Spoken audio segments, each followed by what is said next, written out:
నమస్తే, మీరు చూస్తుంది అగ్ని 24 టాక్స్. నేను మీ రామకృష్ణ.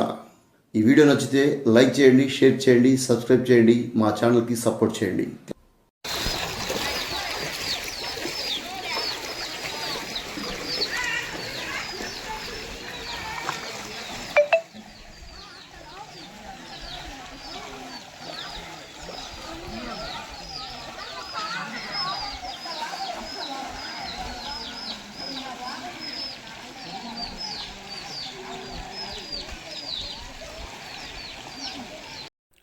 ప్రకాశం జిల్లా పెద్దారెడ్డి మండలం పుచ్చకాయలపల్లిలో భారీ వర్షం దంచుకొట్టింది.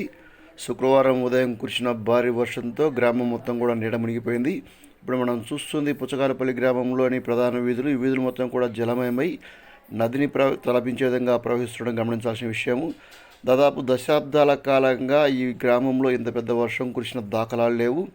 పుచ్చకాయలపల్లి గ్రామం Sunkesula gap, Veligonda project gap ఏదైతుందో ఆ గ్యాప్ యొక్క కింది భాగంలో ఉంటుంది. ఈ గ్రామానికి పెద్ద ఎత్తున వరద నీరు రావడంతో గ్రామస్తులందరూ కూడా ఒక్కసారిగా నివ్వెరపోయారు. చాలా సంవత్సరాల తర్వాత భారీ వర్షం కురిసిందని, పైతట్టు ప్రాంతాల్లో కురిసిన వర్షము, కొండ మీద కురిసిన వర్షపు నీరు మొత్తం కూడా గ్రామంలో చేరడంతో గ్రామంలోని నీరు అలా నిలబడిపోయింది. ఇళ్ల మధ్యలో పూర్తిగా నీరు నిలబడంతో గ్రామస్తులు ఇబ్బంది పడ్డారు.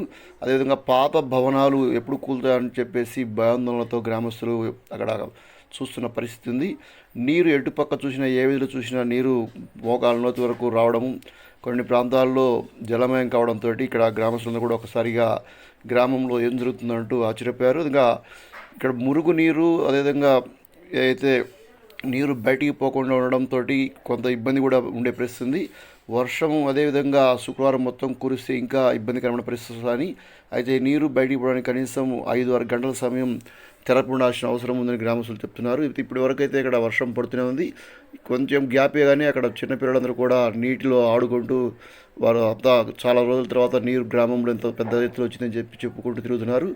ఆటోలు నడిచే వాళ్ళు కూడా ఇబ్బందికరమైన పరిస్థితుల్లో నడుస్తున్నారు. మొత్తానికి పుచ్చకాయలపల్లి గ్రామంలో భారీ వర్షపు నీటితోటి మొత్తం కూడా నీరు జలమయమైపోయింది. అక్కడ పాత భవనాలు మనం చూస్తున్నాము. అది ఎలా ఉంటుందో అని కూడా ఊహించుకోవడం కష్టంగా ఉంది.